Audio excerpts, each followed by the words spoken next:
At 34, I'm still living at my childhood home with my mother.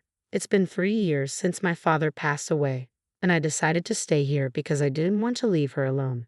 During these years, we had unwelcome visitors, my brother Bob and his wife Jane. I've known Bob since his birth, and Jane, his middle school classmate, has been around almost as long.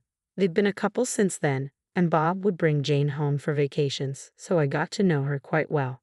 To put it plainly, they've left a lasting impression on me, and not a good one. They used to bully me for fun. Our parents, both busy with their careers, were often away on weekends, and that's when Bob and Jane's torment would peak. We lived in a large mansion built by my father, a CEO. During those unsupervised times, Bob and Jane would trick me into playing hide and seek, only to trap me in a closet. They would cram it with stuff, making it impossible for me to get out. I'd be stuck there until just before our parents came home, and then I'd be punished for the mess in the closet. One day, my mother came home early and caught Bob and Jane in the act. She was furious, and after that, I was never locked in the closet again. However, the harassment didn't stop. I resented my parents for their absence and felt a deep-seated anger towards Bob and Jane. But as I grew older, my resentment also extended to my parents for not stepping in sooner. By middle school, their cruelty escalated. Bob and Jane shredded my school uniform, defaced nearly all my textbooks, and destroyed my cushions and bedding. Their relentless torment was a painful reminder of how little support I had received growing up. Later, I discovered that Bob and Jane, who were high school students at the time, had performed poorly on their final exams and had been scolded by their parents. It seemed that their anger and frustration had fueled their cruel revenge on me. I was left stunned in my devastated room, overwhelmed with questions. Why was I enduring this? Why was no one coming to my aid?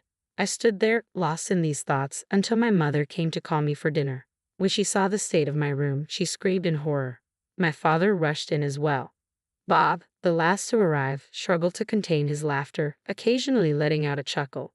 Confronted by my shocked parents, I cried out, "Mom, Dad, I want to leave this house." Tears streamed down my face as I continued, "No one is helping me. Bob and Jane are always so mean. My toys, my study materials, my clothes, they're all ruined. I don't want to live like this anymore. I hate both of you. You're not helping me." It was the first time I had cried so openly in front of my family. Until that moment, I had silently endured and wept quietly in my struggles. But now, I sobbed loudly like a child. Seeing my distress, my mother hugged me tightly, apologizing for everything that had happened. Even Bob, witnessing the severity of the situation, appeared to understand the gravity and tried to leave. But my father stopped him by grabbing him by the collar. "Do you realize what you've done? This is criminal," my father said, his voice low but filled with intensity. Bob protested, "Oh, come on, it's just an exaggeration. We were only playing around." "Destruction of property is a crime," my father retorted. "You understand you need to make amends, right?" "But Catherine is family," Bob argued weakly. Bob's attempt to downplay his actions with, "I'm a minor. Minors can't be criminals, right?" was met with a deep sigh from my father. "Yes, a minor like you might not be able to pay for the damage," my father said, "but it's up to the parents to address the consequences. If you can't make amends, we will have to. We also bear responsibility for raising you this way. I think it's time for you to go live with your uncle." My uncle, my father's younger brother, was a stern figure who had a reputation for disliking dishonesty. He was feared by the neighborhood kids, almost like a boogeyman. He was kind to well-behaved children, including me, but had no patience for troublemakers like Bob and Jane. Bob, of course, was terrified of the idea. "No way. I don't want to live with Uncle. I promise I won't do this again." My father's voice was resolute. "You've made that promise before. When you and Jane locked Catherine in the closet, chased her around, and threw bugs at her knowing she's afraid of them, each time you promised to change. But you never did." He continued, "We cannot keep someone who hurts our family, even if they are family. Never set foot in this house again." With that, my father grabbed Bob by the scruff of his neck and dragged him out. Later, I learned that my parents had been deeply upset by Bob's behavior. Despite their scolding, Bob still didn't seem to grasp why he was being punished. Bob continued his annoying antics against me, and I began to think he was beyond help. It seemed there were people in the world who couldn't grasp even the basic rules of society, and Bob and Jane were prime examples. Initially, Bob had planned to attend university on our father's dime after finishing high school. But my father told him that someone like Bob would likely end up causing trouble even in university. As a result, Bob ended up working at our uncle's company right after graduation. It became clear that Bob was desperate to escape our uncle's rigid environment. Shortly after high school, he and Jane, who had also just graduated, rented an apartment together. They began their new life with the understanding that neither their parents nor their uncle would help with rent or living expenses. Soon after moving out, Bob asked me to lend him some money. At the time, I had just started high school and wasn't working part-time. The money I had saved up, which Bob had previously stolen when he lived at home, had been fully reimbursed by my parents as I had documented everything meticulously in a notebook. Although I had the money, I had no intention of giving it to him. I told Bob, "Aren't you ashamed to ask your high school-aged sister for money? I'm not even working, so I don't have any extra funds. There's no way I'm giving you any." After that, I informed both my mother and father about Bob's request for money. They were furious and vowed not to provide any further assistance. I felt it was best for Bob and Jane to fend for themselves without relying on others. Since then, I focused on my studies and worked hard to go to college. I dedicated myself to my studies throughout college and, after graduation, joined a company where I continued to grow and learn. My busy life made me completely forget about Bob. That is, until an invitation to his wedding arrived at our house. I saw that Jane, with whom Bob had been living, was the bride. I thought, so they're finally getting married. My parents and I discussed whether we should attend the wedding of a family member. However, just a few days before the wedding, my father collapsed and was rushed to the hospital. He had always been fragile, but this was the first time he had collapsed so severely.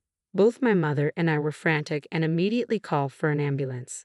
In the midst of the chaos, I reached out to Bob, only to be met with a dismissive response. "I'm about to get married. Don't call me during this crucial period of my bachelorhood," he said. When I informed him of our father's emergency hospitalization, he shrugged it off, saying, "He just tripped, didn't he?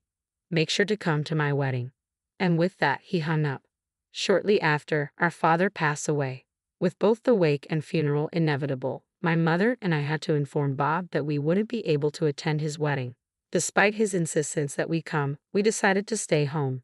We also informed Jane's parents about our father's passing and our inability to attend the wedding. While Jane's parents understood our situation, Bob and Jane criticized us for not coming, calling our absence disrespectful. The messages left on my mother's and my voicemail were so absurd that it made me question who the real rude ones were. Bob and Jane accused us of being disrespectful, claiming that we were trying to ruin their wedding, despite all the effort we had put into it.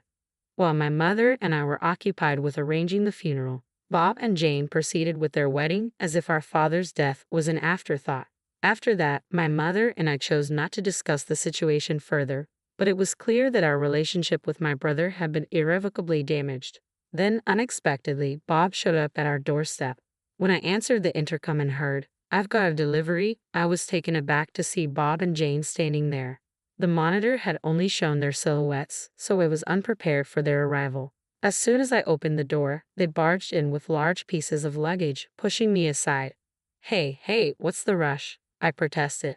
It seemed Bob had completely ignored our father's final command to never set foot in our house again. Bob and Jane rudely entered, dumped their luggage in the hallway, and began speaking to me without any regard for decency. "You and Mom need to leave this house immediately," Bob declared.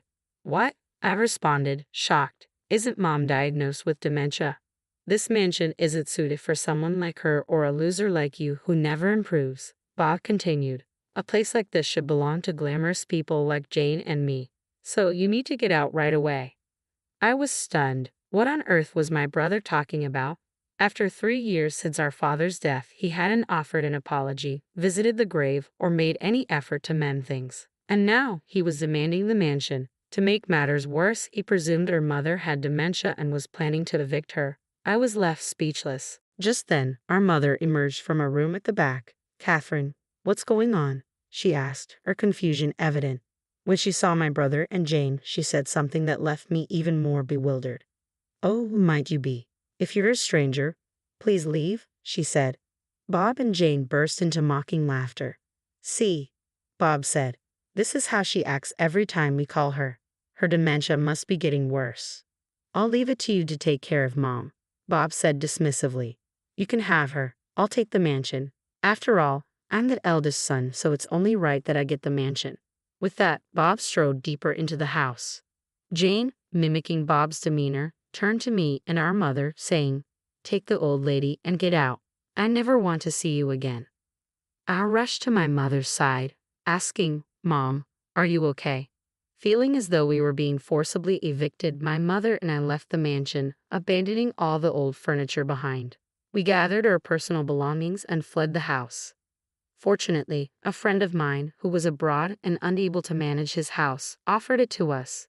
His cousin had been looking after it, but with his imminent transfer to another state next year, it seemed like perfect timing for us to use it. When we arrived at the house and set down our luggage, a sense of relief washed over us. We took a moment to breathe deeply and relax. Then my mother said with a hint of humor, "We've left that house, and I still can't stand how Bob and Jane acted. Maybe we should just sell it." I took the opportunity to ask the question that had been on my mind. "Bob said you have dementia, Mom. What's that about?" "Oh, that," she said, her tone reflective. "About 2 years ago, Bob and Jane began frequently asking me for money. They didn't attend their father's funeral or contact me afterward. I was baffled by their nerve to ask for money after treating me so poorly. So every time they called, I pretended not to recognize them and said, 'Who? I don't know you. You're a stranger to me, right?' It seemed Bob and Jane misunderstood my mother's indifference. They interpreted her treatment of them as forgetting who they were, assuming she genuinely had dementia because she no longer wanted anything to do with them. Regardless, I felt it was wrong to evict someone you believe has dementia. My mother quickly decided to move forward with selling the mansion. We had discussed selling the large mansion ever since our father passed away, and we were left living there alone. At that time, one of the executives from my father's company, where I am currently undergoing training as a successor, had expressed interest in buying the mansion if we decided to sell. So the buyer was essentially confirmed. We just needed to handle the formalities. When I spoke with a real estate acquaintance and explained the situation to the executive, they agreed that if we left Bob and Jane alone, the house could fall into serious disrepair. Something needed to be done quickly. A week later, my smartphone rang incessantly, and my mother's phone was also blowing up. There were numerous calls from Bob to my mother's phone and from Jane to mine. They probably wanted to discuss the same issue, but we found their attempts amusing and chose to ignore them for a while. We enjoyed our tea and chatted, letting an hour pass without noticing. It seemed Bob and Jane had been trying to reach us the entire time. When I finally answered the call, Jane exclaimed, "Finally, why didn't you pick up sooner? There's a huge problem. The house has been taken over." "Wait a minute," I said. "Didn't you two take over the house? I think we're the ones who should be saying we've been taken over." "No," Jane said, sounding panicked. "Bob and I took over the mansion, but now strangers have come and are demanding we leave. They've barged in and are trying to kick us out. Our mansion has been taken over." I couldn't help but burst out laughing. I was tempted to tell her that they were the ones who had unlawfully occupied the house in the first place. Chuckling, I replied, "You're talking about being taken over, but you're not even the legal owners. My mother, the rightful owner, sold the house to someone else. So the strangers you're talking about are the new owners, and you need to move out." "What?" "She sold it. But this mansion belongs to Bob." Jane was in shock. "When did anyone say that?" "Well, no one explicitly said it," I answered, "but Bob is the eldest son. Isn't it assumed that this house, along with the property and the company, would eventually be his? And that Jane would live elegantly as the CEO's wife in this mansion?" Despite everything, Jane was frantic and struggled to grasp the situation. I burst out laughing again. The fact that Jane thought Bob would automatically inherit the mansion and become the CEO of the company just because he was the eldest son was astonishing. Such naive thinking.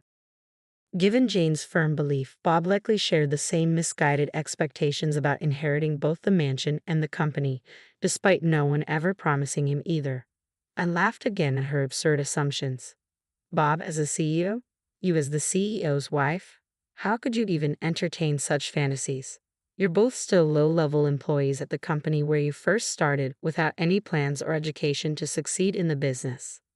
Jane was clearly taken aback by my words. Stunned, she retorted, "In that case, I'll just inherit the company from Uncle." I laughed even harder. You should at least check the company's personnel announcements. My uncle's cousin's son became the president last month. What? Jane was in disbelief. So there's no chance for Bob to become CEO, and I can't be the CEO's wife. That's correct, I confirmed. Can I hang up now? I don't think I need to talk to strangers anymore.